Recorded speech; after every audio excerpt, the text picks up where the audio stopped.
வணக்கம். மனித குலத்துக்கு ஆரம்ப காலம் தொட்டிருந்தே மிக மிக தேவையான ஒன்று, காக்கக்கூடிய ஒரு கடவுள் கண்டுபிடிப்புன்னு சொன்னா மருத்துவத்துறை தாங்க சொல்லணும். மிக மிக அத்தியாவசியமான ஒன்று. இன்னைக்கு உலகத்தில் பலவிதமான மருத்துவத்துறைகள் இருக்குது. அதாவது இன்னைக்கு நம்பர் ஒன்னா இருக்கிற அலோபதி அனைவருடைய நம்பகத்தன்மையான ஒரு மருத்துவமும் அதை பார்க்குறாங்க. அதுக்கு முன்னாடி ஆரம்பிச்சு ஆயுர்வேதா, சித்தா, யுனானி, ஹோமியோபதி, இந்த மாதிரி பலவிதம். முகலாய காலத்தில் வந்தது யுனானி. அப்புறம் அக்கு பிரஷர், அக்கு பஞ்சர், சீன மருத்துவம் நிறைய இருக்கு. ஆனால் எல்லாத்துலேயுமே டாப்ல இருக்கிறது வந்து எதுன்னு கேட்டிங்கன்னா அலோபதி தான். அலோபதிக்கு வந்து என்ன மிகப்பெரிய ப்ளஸ் பாயிண்ட்னா அதனுடைய அறிவியல் பூர்வமானது. அதனுடைய ஆரம்ப கால தந்தை அப்படின்னா ஹிப்போக்ரேட்டஸ் தான் சொல்றாங்க. அவர் தான் வந்து நவீன மருத்துவத்தின் தந்தை. அதனுடைய மிகச்சிறந்த சிறப்பு வந்து அறிவியல் பூர்வமா உடலுடைய பாகங்கள் அனைத்துமே வந்து பிரித்து அதில் உள்ள எப்படி மனித உடம்புகள் எப்படி செய்யப்பட்டுக்குதுன்னு பதிவு பண்ணி அதை படிச்சுட்டாங்க.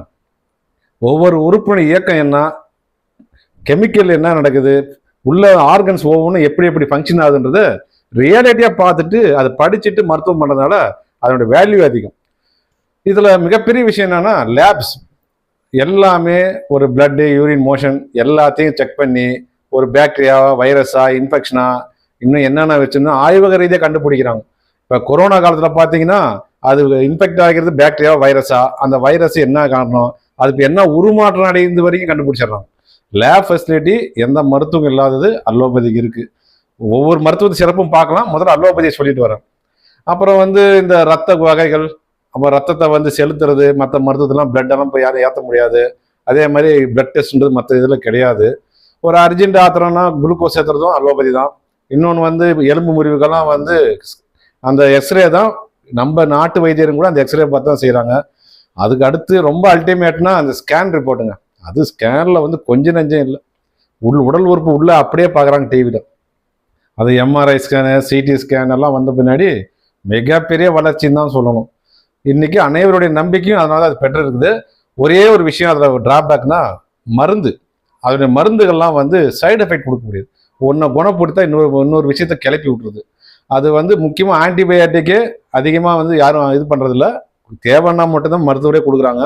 மருந்து தான் அதை கொஞ்சம் பிரச்சனை. இந்த அளவுக்கு இன்னைக்கு அலோபதி உயரத்துக்கு போனதுக்கு காரணம் அந்த உடற்கூறு ஆய்வை தெளிவாக படிச்சது தான்.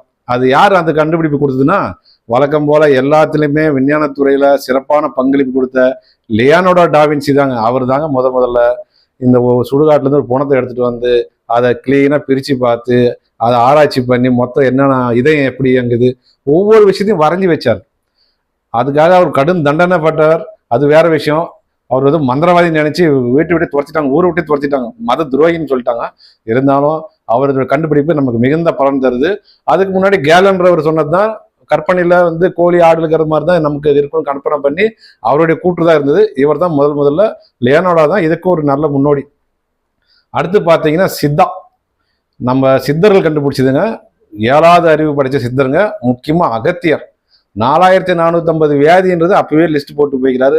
அதுக்கு மிகப்பெரிய விஷயம் இன்னைக்கு வரைக்கும் அவர் வந்து அவருடைய தான் ஆரம்பிக்குது. தமிழ் மொழி மட்டும் இல்லை, சித்த மருத்துவமும் அகத்தியர் தான் ஆரம்பிக்குதான் சொல்றாங்க. அதுக்கு பின்னாடி அவருடைய சீடர்கள்லாம் காலந்தொட்டு பல விதங்கள் ஆராய்ச்சி கொண்டு போறாங்க. நாடியை பிடிச்சி பார்த்துட்டு எல்லாமே சொல்றது பெரிய விஷயம். அதோடைய எல்லா டெஸ்ட் ரிப்போர்ட்டும் அதிலே அவங்க கண்டுபிடிச்சாங்க. ஆனால் நாடி பார்க்க தெரியணும், அதுதான் பெரிய விஷயம். சித்தால வந்து பல விஷயங்கள் இருக்கு. ஆனா வந்து மருந்து தாங்க அதனுடைய பலம். எல்லாத்துக்குமே மருந்து. அது மூலிகை மருத்துவம் தான். எதுக்குமே சைடு எஃபெக்டே கிடையாது. ஒன்று சாப்பிட்டா அதை குணப்படுத்திட்டு பல வியாதி கொண்டு வருது அலோபதி. ஒன்று சாப்பிட்டா அதை குணப்படுத்திட்டு இன்னும் 4 விஷயங்கள் சரிப்படுத்துறது தான் சித்தா. அவ்வளோ பெரிய விஷயம். இந்த வியாதிகளுக்கெல்லாம் மருந்து வந்து இன்னைக்கு வரைக்கும் கொரோனா காலத்தில் கூட லேபில் வச்சு கிருமி கண்டுபிடிச்சாங்க இல்லையா, அதுக்கு மருந்து சித்தால தான் இருந்தது. சித்தால வந்து இந்த கபசுர குடிநீர் கொடுத்தாங்க இல்லையா, அதுதான் காப்பாத்துச்சு. டெங்குக்கு இன்னைக்கும் அந்த பப்பாளி சோறுனா அந்த பப்பாளி விலையை தாங்க நம்புறாங்க. அதுதான் குணப்படுத்துது. அப்போ மருந்து இங்கே தான் இருக்கு. சித்தான்றது என்ன ஒரு பெரிய பிரச்சனைனா அது வளரல. அது இல்லாமல் முழுசா அது மக்கள்கிட்ட கொண்டு போய் சேர்க்கல. யாரும் பல விஷயங்களை மூடி மறைச்சிட்டாங்க. தெரிஞ்சவங்கெல்லாம் அடுத்தவங்க சொல்லி தரதில்லை. அவங்க பாரம்பரியத்தை சொல்லிக் கொடுப்பாங்க, வெளியால் சொல்ல மாட்டாங்க. காஞ்சிபுரத்தில் ஒரு முதலியார் வந்து சுகரை வந்து குணப்படுத்திக்கிறாரு. அவர் வந்து வெள்ளைக்காரங்க ஒருத்தர் எழுதி வச்சுட்டு போயிறாரு. ஆனால் உலகத்துக்கு தரலையே. கிட்டப்பாவுடைய தம்பி, அதாவது பாடகர் சூப்பர் ஸ்டாராக இந்த சினிமா நடிகர் பாடகர் கிட்டப்பாவை தம்பி தொழுநோயாளி. அவருடைய தம்பிய அவர் பாட்டை கேட்டுட்டு ஒரு துறவி வந்து ரொம்ப நல்லா இருக்கும் பாட்டு, குற்றாலத்தில் நடந்ததுங்க, பதிவு பண்ணிக்கிறாங்க. உனக்கு என்ன வேணும் கேள்வி தரணும் போது சிரிச்சாராம் கிட்டப்பா. ஏன்னா இவர் பெரிய சூப்பர் ஸ்டாரு, ஒரு துறவி நமக்கு என்ன தரப்போறான்னு நினைச்சப்ப அப்படியெல்லாம் நினைக்காத, உனக்கு என்ன வேணும் கேளுனாரு. வேணும்னே சோதிக்கிற மாதிரி ஒரு தம்பியை கூப்பிட்டு தொழுநோயாளி குணப்படுத்துங்கன்னு கேட்டார். அவ்வளோதான விஷயம்னு சொல்லிட்டு அவரை கூப்பிட்டு போய் என் கூட வான்னு சொன்னார். ஒரு 200 இட்லி சுட்டு வைங்கன்னு சொல்லிட்டு போயிட்டு அவர்கிட்ட குளிக்க வச்சு சில மூலிகைகள்லாம் கொடுத்து சாப்பிட கொடுத்து மேலே எண்ணெயெல்லாம் பூசிட்டு வந்து விட்டா 200 இட்லியும் சாப்பிட்டாராம். 3வது டோஸ்க்கே சரியா போச்சுங்க. இது வந்து இது வரைக்கும் எந்த ரெக்கார்டு, எந்த மருத்துவத்திலுமே இந்த மாதிரி ரெக்கார்டு கிடையாது. இது பதிவு பண்ணி கிட்டப்பாவுடைய தம்பிக்கு இது நடந்ததான். என்ன ஆகணும், எல்லாமே ஆன் த ரெக்கார்டு இல்லை, எல்லாமே அவங்களுக்கு தெரிஞ்சு அவங்களோட மறைச்சிட்டாங்க. சித்தால மிகப்பெரிய பிரச்சனை, இன்னொன்று அது வளரல. மருந்து ஸ்பெஷல்னு சொன்னேன் இல்லையா, மருந்துல வந்து லேகியம், பஸ்பம், சூரணம் பல விதத்துல இருக்குது. அதுல வந்து இந்த பஸ்பன்றது கொஞ்சம் வித்தியாசமானது, உலோகங்களை மருந்தா தருது. தாமிர பஸ்பம், பவள பஸ்பம், முக்கியமா தங்க பஸ்பம், இதெல்லாம் கேள்விப்பட்டிருப்பீங்க. இது உலோக மருந்தா மாறணும். 1000 புடம் போட்டா 1000 புடம் போட்டிருக்கணும், மருந்தா மாறணும். மாறலன்னா கிட்னி காலி பண்ணிடும். இது சித்தா மருந்துங்கள்ல இந்த பஸ்பம் சாப்பிட்றது உஷாரா சாப்பிடுங்க. அது உலோக மருந்தா மாறிச்சா நமக்கு தெரியணும், இல்லைன்னா அது பிரச்சனை ஆயிடும். சித்தால அவ்வளோ ஒரு ப்ளஸ் பாயிண்ட் இருந்தாலும் இந்த மாதிரி சில குறைகள் இருக்கு. நவீன அப்டேட்ஸ் இல்லை. இப்போ பிளட் குரூப் எல்லாம் வந்து சித்தா மருந்தோட ஏற்றுவாரு சொல்ல முடியாது. கொஞ்சம் இன்னைக்கு நவீன அறிவியல் உள்வாங்கினா இது சில விஷயங்கள் சித்தால தான் மருந்து இருக்குன்னு சொன்னேன் இல்லையா, சைடு எஃபெக்ட் இல்லாத மருந்து. இன்னைக்கு வேர்ல்டு ஹெல்த் ஆர்கனைசேஷனே WHO செக் பண்ணுங்க இந்த மூலிகைகள் என்னதான் இருக்கான்னு சொல்லி இறங்கி வந்திருக்கிறாங்க. நம்மளுடைய எண்ணம் வந்து 2 மருத்துவம் இணையணும். விஞ்ஞான பூர்வமான அலோபதியும் சித்தர்கள் உருவாக்கிய சித்தா மருத்துவம் இணையணும். ஆயுர்வேதம் வந்து வடநாட்டில் வந்தது, ஆனால் அது சித்தத்துல சேர்ந்துதான், சித்தர்களுடைய நம்முடைய பாரம்பரியத்தில் சேர்ந்ததுதான். அக்குப்ரெஷர் இதெல்லாம் சீனாது நல்ல ஒரு இது கொடுக்குது. யுனானி வந்து அதுல சிறந்த வாணிம்பையில் ஒருத்தர் செய்றாரு இல்லையா, அந்த மாதிரி முகலாயர்கள் அவங்ககிட்ட வந்தது. எல்லா மருத்துவம் ஒருங்கிணைனுங்க, அதுதான் நாட்டுக்கு ரொம்ப ரொம்ப நல்லது. ஏன்னா மனித குலம் இன்னும் நோயை வெல்லவில்லை. மருத்துவம் வந்து எத்தனையோ லேப் வசதி எக்யூப்மெண்ட்ஸ் எல்லாம் கண்டுபிடிச்சாலும் நோயை வென்ற பாடு இல்லை. காலகாலத்துக்கு சளி சொல்ல தீராதவங்க எத்தனை பேர் இருக்கிறாங்க, சைனஸ் சொல்ல தீராதவங்க எத்தனை பேர் இருக்கிறாங்க, பிபி சுகர் என்னைக்கு குறைஞ்சிருக்குது, தீரவே மாட்டேங்குது. இதுல கேன்சரு, எய்ட்ஸ் மாதிரி உயிர்கொல்லி எல்லாம் இன்னைக்கு வரைக்கும் நாட்டை விட்டு போகலையே. மனித குலம் இன்னைக்கு வரைக்கும் மருத்துவத்துறை வந்து 4 படி தான் ஏறிக்குது, ஆயிரக்கணக்கான படி ஏற வேண்டியது. மரணத்தை வெல்றதெல்லாம் பின்னாடி, நோயை வெல்ல முடியல இன்னும். அணுகுண்டு தயாரிக்கிறதுல மாதிரி பலவிதமான மனிதர்கள் டைவெர்ட் ஆக போகாம மருத்துவத்துறையில கவனம் செலுத்தி இந்த தீராத நோய்கள் எல்லாம் குணப்படுத்துத. பைல்ஸ்ல இருந்து பல பிரச்சனை பார்த்தா எதுவுமே கியூர் ஆகுறது இல்லைங்க. நீ இன்னும் பல விஷயங்கள் பார்த்தீங்கன்னா, அந்த பித்த பையில கல், கிட்னியில கல் பார்த்தீங்கன்னா ஒரு முறை ஆப்ரேட் பண்ண திருப்பி பண்ண வேண்டியது 5 வருஷம் கழிச்சு. பல விஷயங்கள் இன்னும் கியூராகவே முடியல.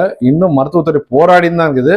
ஆனா மருத்துவத்துறை போக வேண்டிய உயரம் அதிகம். அதனால எல்லா துறையும் ஒருங்கிணைணும். மருந்து சித்தால இருக்கிறதுனால அலோபதியாவது ஒன்னா இருக்கு, ரொம்ப சிறப்பா இருக்கும். எது பெருசுன்னு சொல்ல வரல, தலைப்பு அப்படி கொடுத்துக்கிறன ஒழிய எல்லாமே ஒவ்வொரு துறையில பெருசு. சித்தால வந்து பல விஷயங்கள் மறைக்கப்பட்டதுலாம் வெளியே வரல.